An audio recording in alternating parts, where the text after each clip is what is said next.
Welcome to our reading on integration of financial statements, analysis and techniques. Right, okay, now the idea here really is we're pulling together all of the syllabus. What we're going to be doing is looking at all of the issues that we've talked about at level 1, level 2, putting them together, i.e. putting adjustments through a set of financial statements and potentially calculating ratios. Now, our first learning outcome says demonstrate a framework for analysis. And here is the framework. I mean, it's not particularly exciting, this. I can't imagine we're going to see lots of questions on it either. So I'm going to flick quickly through this, really. So first of all, with our analysis, we set out the objectives in terms of input and output. Input, really what we're trying to do, are we evaluating a bond, i.e. coming up with a credit rating? Are we trying to evaluate an equity, etc.? Any needs of this report communicated by either our client or our supervisor, and any institutional guidelines if they exist. Then we set out our output, so what are we trying to achieve with our analysis, i.e. any questions that we need to be answered, and the nature of the final report that we will be producing, and of course how long it should take us to produce this report and how much it should cost. Then we move to step 2, collect the data that we're going to need. So of course a lot of that will be the financial statements, but we might go out and actually visit the company, discuss with management, suppliers, customers, competitors, etc. The output here is our organized financial information. Now, then we're going to process our financial information, and of course the big thing we're going to be doing is computing ratios. So number 1, we might produce adjusted financial statements, and that's the focus here of this reading. So we might be doing things like adjusting for differences in accounting principles. We might be bringing in off-balance sheet finance like capitalizing operating leases, etc. We might well be producing common size statements. Common size income statement, every item in the income statement shown as a percentage of sales. Common size balance sheet, typically every item in the balance sheet shown as a percentage of total assets. We're going to compute our ratios, and of course we might produce forecast earnings, forecast income statements, forecast cash flow statements. Then, of course, if we've computed a load of ratios, we now need to analyze them. What are they telling us? So it's really therefore the output here, the results of our analysis of step 3. Then, of course, we communicate our conclusions, so the results of our analysis in report guidelines, and come up with our recommendations. And then finally, we follow up, so we get to periodically update the information, update our analysis, and update our recommendations. Okay, straightforward. Now we get into the important stuff.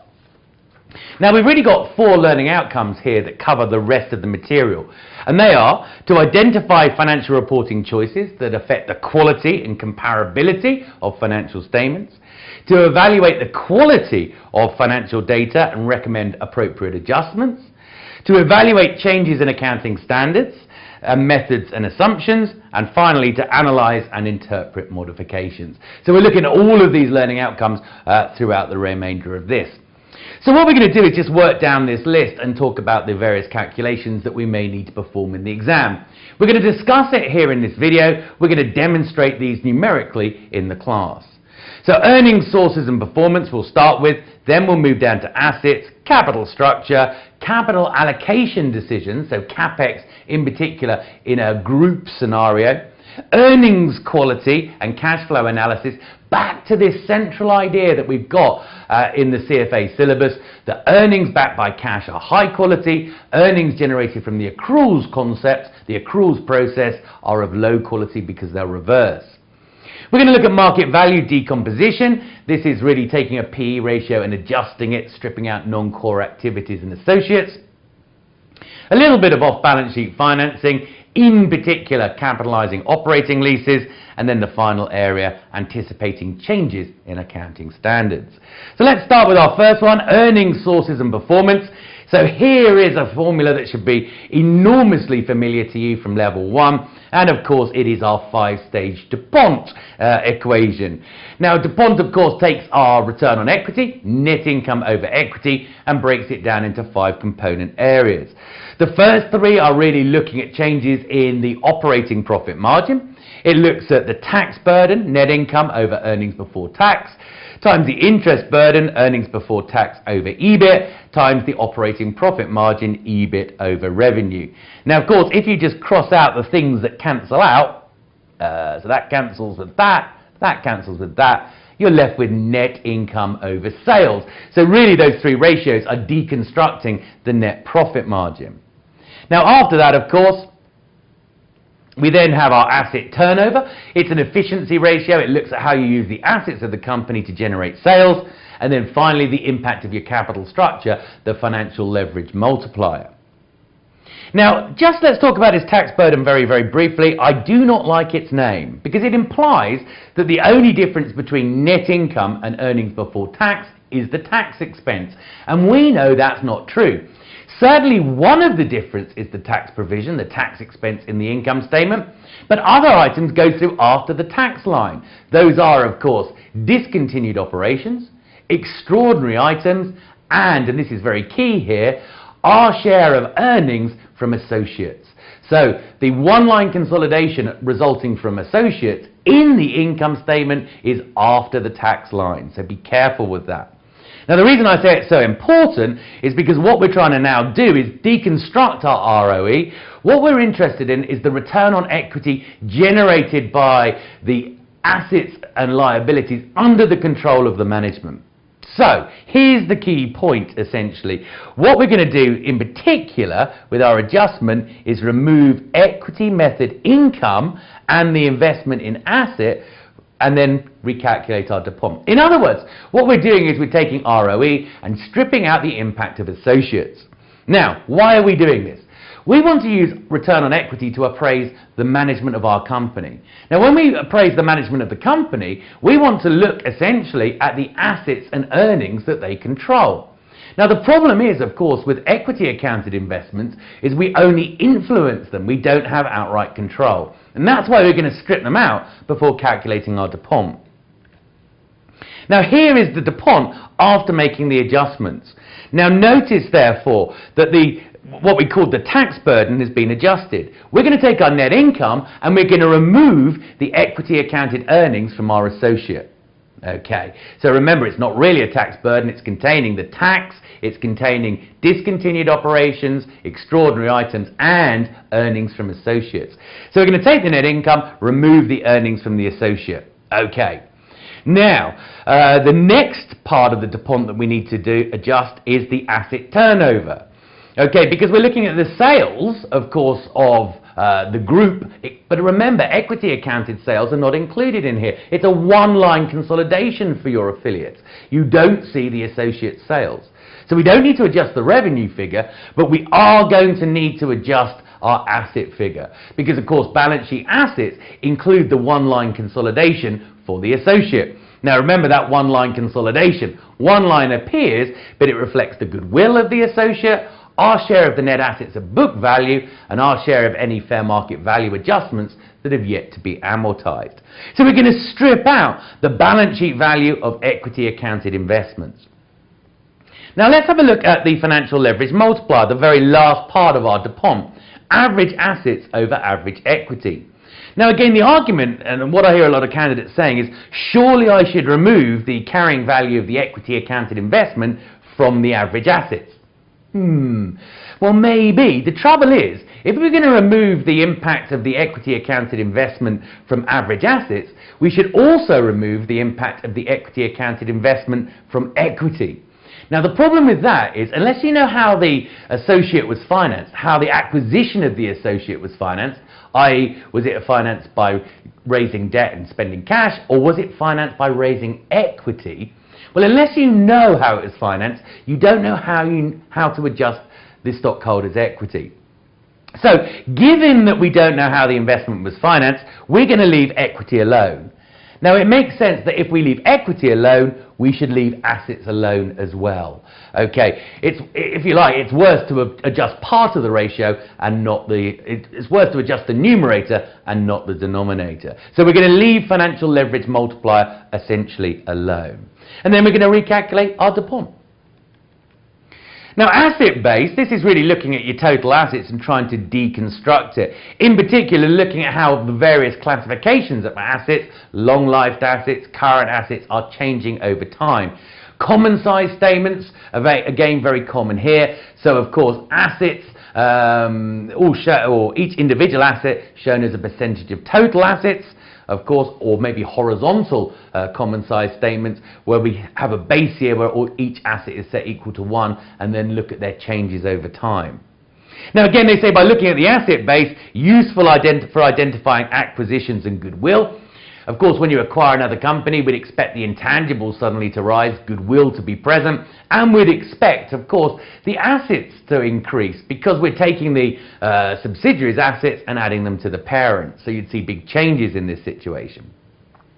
Yeah, of course, goodwill is no longer amortized, but we do know it's subject to annual impairment reviews.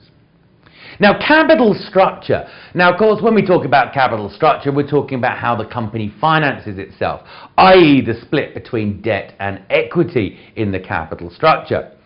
Now, of course, we want to know that the capital structure supports the management's strategic objectives. So, in other words, they're going to discuss the capital structure in the management discussion and analysis.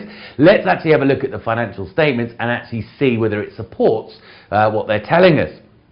Also, of course, we need to make sure we can honour our future obligations. In other words, we can pay debt in terms of interest and principal payments when they fall due. So we're going to certainly examine long-term debt to total capital. So long-term debt to total capital is long-term debt on your numerator, long-term debt plus stockholders' equity on our denominator. Shows us the proportion of long-term debt in the capital structure.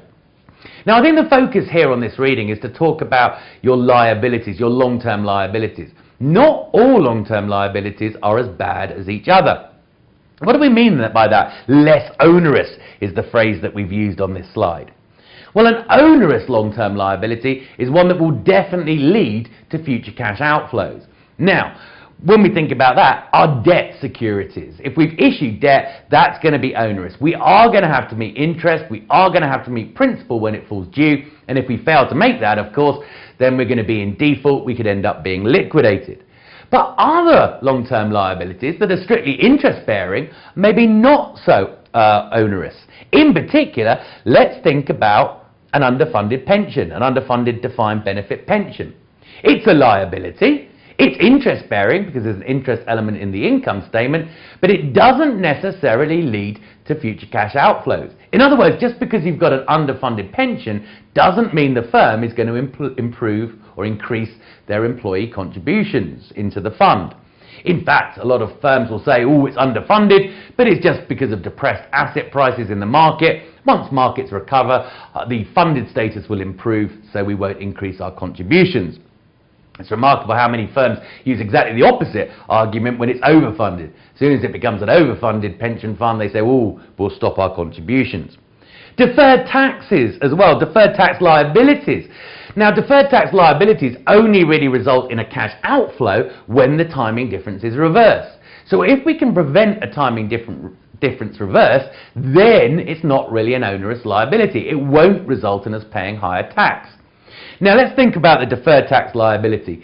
Now, of course, at level 1, we learned that deferred tax liabilities, or one major source of deferred tax liability, was caused by the difference between accelerated depreciation in the tax returns and straight-line depreciation in the accounts. Now, of course, the timing difference reverses because initially accelerated depreciation is greater than straight-line depreciation, but it falls and at some point it goes below straight-line depreciation, causing the deferred tax liability to reverse, and of course you pay more tax. So therefore the implication is we can prevent deferred tax liabilities reversing if we can keep the accelerated depreciation in the tax returns constantly higher than the straight-line depreciation in the accounts. Now the next question is, how do we do that? Well, if we're continually adding to our fixed asset base, in other words, if there's a lot of capital expenditure, then the accelerated depreciation will be maintained higher than straight line. It's only when we reduce the rate of additions or stop adding to our fixed asset base that essentially the accelerated depreciation will start to decline. As well, restructuring provisions. Now, a restructuring provision is an estimate of a future expense. And of course, we might not actually pay it. We might end up reversing the restructuring provision in a future period. So the basic rule here is any liabilities that definitely result in cash outflows are more onerous than liabilities that don't. Not all liabilities are as onerous as each other. Now, capital allocation decisions. Now, we know that when we look at a group set of accounts, we're looking at the consolidated financial statements. In other words, the income statement is all of the different divisions amalgamated, and the same with the balance sheet, all of the assets of each division aggregated, all of the liabilities aggregated. And we've already said that really gives us problems in terms of cross-sectional analysis with competitors. We'd need to find firms with similar activities in similar proportions. But, of course, remember, we do have segmental analysis. Okay, now, if a firm contributes 10% of sales or 10% of asset use, then typically, or 10% of operating profit, then we're going to have to give segmental disclosure on that division.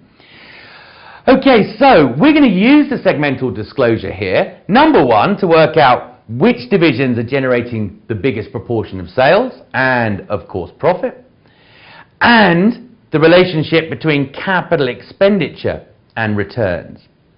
In particular, what we're hoping is the divisions that are most profitable, those are the ones that are being expanded, i.e. have the most capex, and the least profitable divisions are the ones that are essentially shrinking, have the lowest capex. So in terms of de-emphasizing, we're talking about increasing the capital expenditure relatively, that's emphasizing a division, and de-emphasizing, of course, dropping that capital expenditure. So, a reportable business segment, again, I don't think the 50% rule is particularly that relevant to us. Know the 10% rule. If you've got a division and it contributes 10% of revenues, earnings or asset use, then we must report limited financial statement data. So what do we have to show on a divisional basis in the segmental note? Revenues, so sales on a divisional basis, both external to third parties and intergroup. And of course, the internal sales may be useful for spotting transfer pricing. Operating profit, so EBIT on a divisional basis. Assets as well on a divisional basis. Liabilities under IFRS, but not US GAAP. Now, because IFRS shows liabilities, it's possible to look at leverage on a divisional basis using IFRS, but not under US GAAP. Then, again, key, we see CapEx on a divisional basis as well.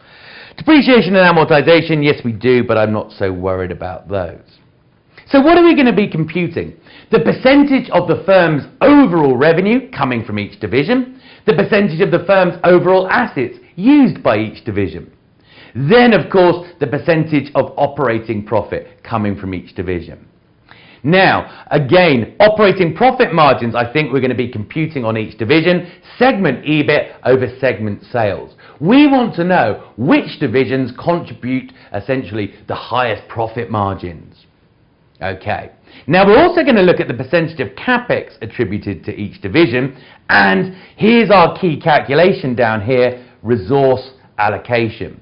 Here, we're looking at percentage of CapEx over percentage assets. So what percentage of overall CapEx does a division get? What percentage of asset use does it currently have? Now, how do we interpret that ratio? Well, okay, if it is greater than 1, then the firm is emphasizing this division, i.e. this division is expanding. Now again, we want to make sure that the divisions that are expanding are the ones with the highest operating profit margins. If you've got a proportion that is less than 1, then we're de-emphasizing this division. Again, we hope that the divisions that are being de-emphasized are the ones with the lower profit margins. So the idea here is really to look at the segmental analysis to work out which divisions are expanding and contracting, to work out which divisions are most important for profit and profit margin, and then back it up to the management discussion and analysis. So you might see in the management discussion and analysis, they're talking about a division that's had a great year, that's shown improvements in its margins, and they say, well, this is the future of the company. Then you calculate percentage of CapEx over percentage of assets, and you find it's less than 1.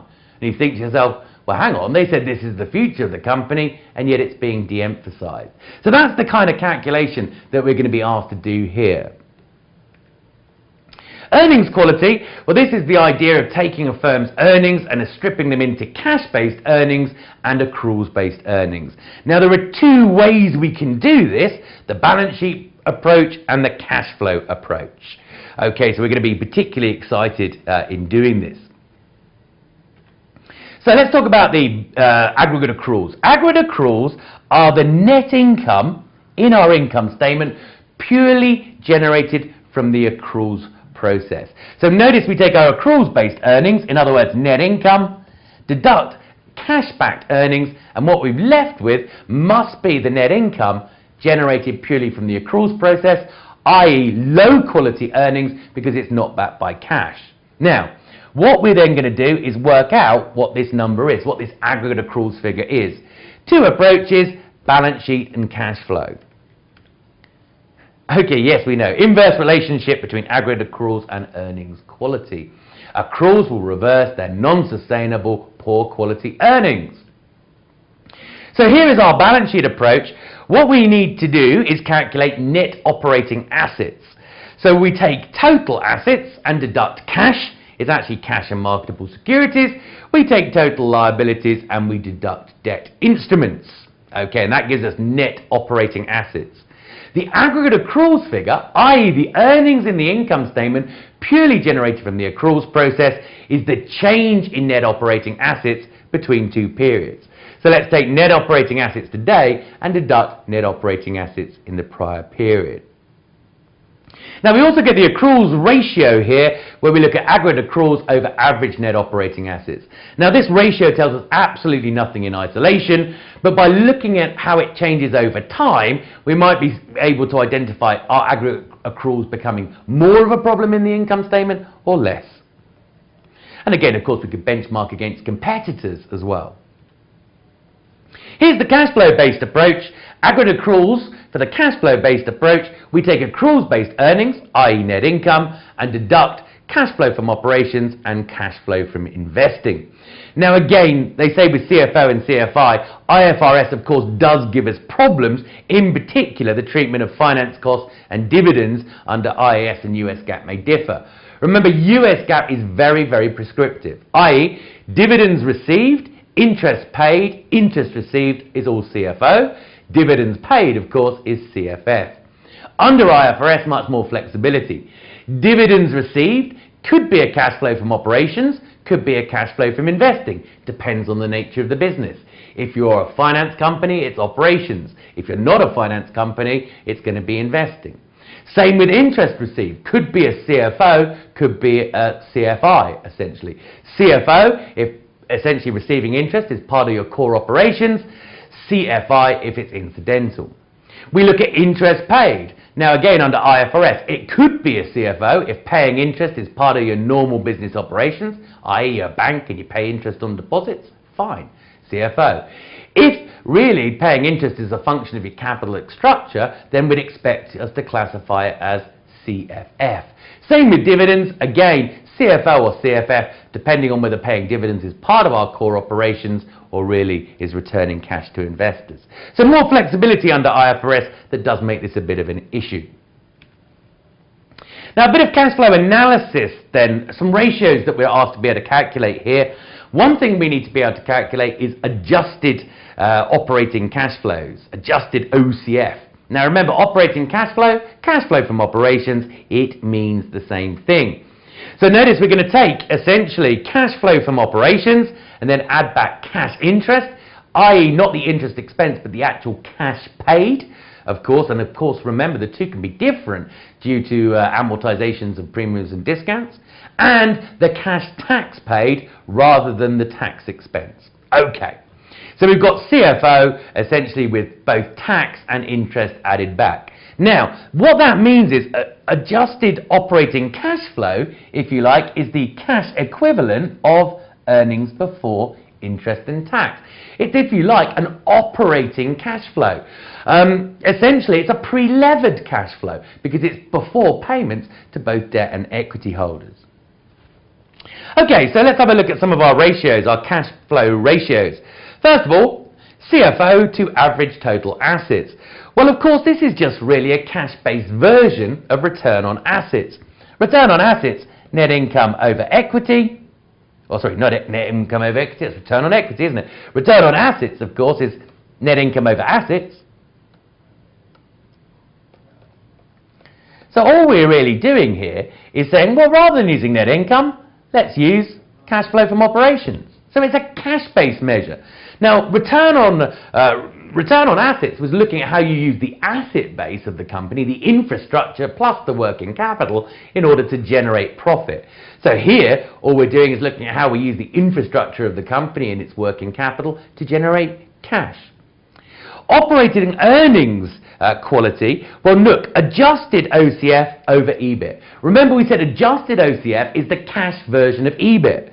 So again, if these are close, then it's telling us that our operating earnings, our EBIT in the accounts, in the income statement, is backed by cash. Of course, the alarm bell would be if adjusted OCF is far smaller than EBIT, because then it would be saying a lot of your EBIT is being generated purely from the accruals process. Cash flow to reinvestment, adjusted OCF over capital expenditure. It's a safety ratio, really. It's looking at how comfortably we're meeting our capital expenditure out of pre-levered cash flows. Cash flow interest coverage, well again, our normal interest coverage, of course, is EBIT over interest. All we're doing is changing this to a cash-based measure, so replacing EBIT, of course, with adjusted operating cash flows. Okay, but it's a safety ratio, it's a coverage ratio. How comfortably are you making your interest payments out of the cash available to distribute? Cash flow to total debt, adjusted OCF to total debt, this is really looking like EBIT over total debt, if you like, so maybe less significant for our exam. Now, market value decomposition. Now what we're trying to do is determine the implied value of the parent excluding values of associates. Now the argument is when we look at a firm's PE ratio, it's influenced, or it includes, if you like, the impact of associates. They're included in our stock price, our market capitalization, and of course, so our investment affects our market capitalization, and the earnings affect, of course, our earnings, the group earnings. Now again, the argument is we only influence these entities. What would be the PE ratio attached to the core operations if we were to strip out these associates? So we're going to try and get an implied PE ratio removing associated undertakings. Now, I was actually sitting a while ago, this is a number of years ago now, in Bloomberg waiting to give a lecture, and I was on Bloomberg TV. In front of me popped up an article on a China Telecoms company, and specifically they were saying once you strip out the impact of all of its associates, it looks like it has a relatively low PE relative to industry averages, and therefore they were saying, well, perhaps this company is undervalued. So it actually does get used in practice. Okay, so what we're going to do is take the full market cap of the parent, which of course is influenced by its investment in the associate. What we're then going to do is deduct the parent share of the associate's market cap. Now remember, market capitalization is simply share price times the number of shares in issue. Now again, this is rather assuming that our associate is a listed company in its own right. Trying to work out market cap, if it isn't, puts us into the hands of kind of cash flow modeling, etc. And again, all bets off when we do that. So market cap of parent, then we're going to deduct the parent share of the associate to get the implied market cap of the core activities, excluding the associated undertakings. Now, again, our associates may be located in overseas countries, in which case we're going to need to convert their market cap to our reporting currency. And if you're going to do that, use the exchange rate on the date of the balance sheet, i.e. the current exchange rate.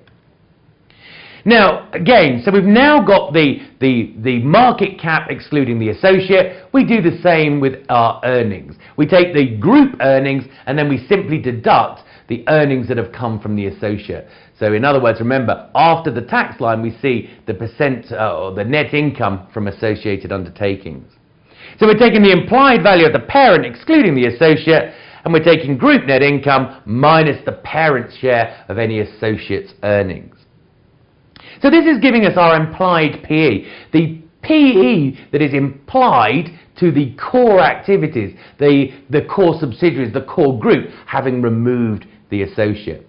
Now again, if your associate is in an overseas country, of course, its earnings may be denominated in overseas currency. If you need to convert them back to the reporting currency to make this adjustment, you use the average exchange rate during the year. In other words, we're using the all current rate approach, and the reason being is we're viewing these associates as investments.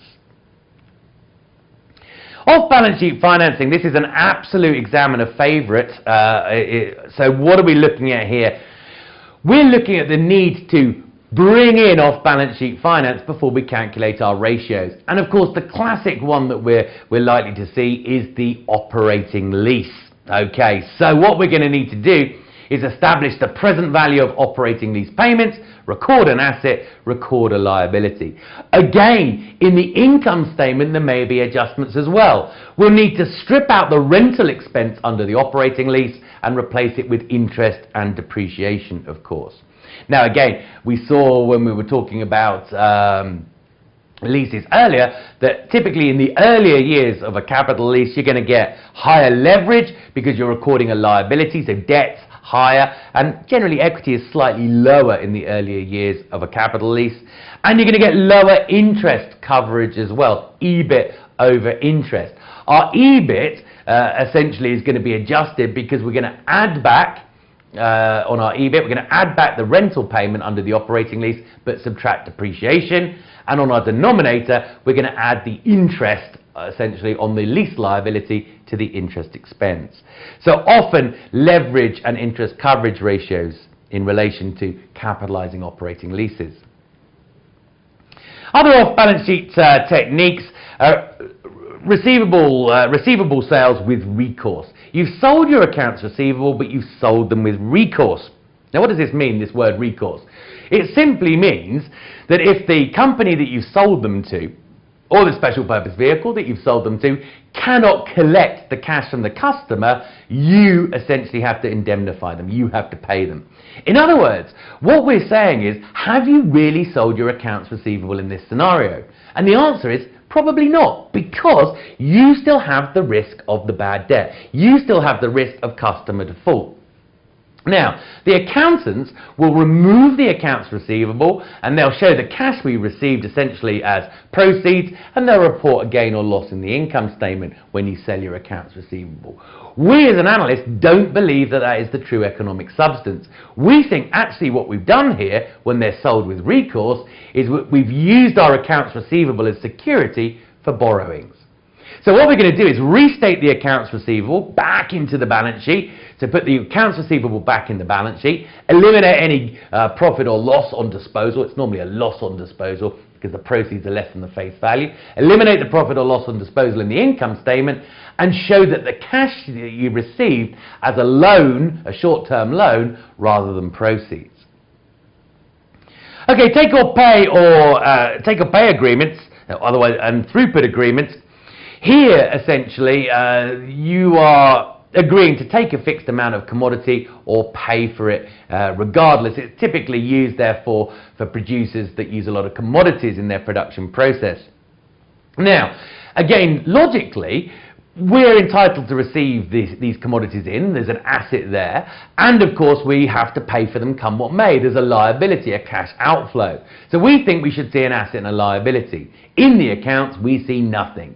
So what we might do is create an asset and a liability equal to one another at the present value of the future cash outflows. Debt guarantee, all this is saying is if we cross-guarantee debt in other companies, then we should bring it into our balance sheet. Then finally, we finish up with anticipating accounting changes. So this is really trying to look at accounting changes to accounting standards and understand how they're likely to impact on our accounts. So keys to the exam are earnings measures such as EBIT, of course. Earnings quality, I think that's a real big one here. Earnings quality in terms of the aggregate accruals. Make sure you know that earnings, two components, cash-based earnings and accruals-based earnings. Integration of techniques, absolutely important.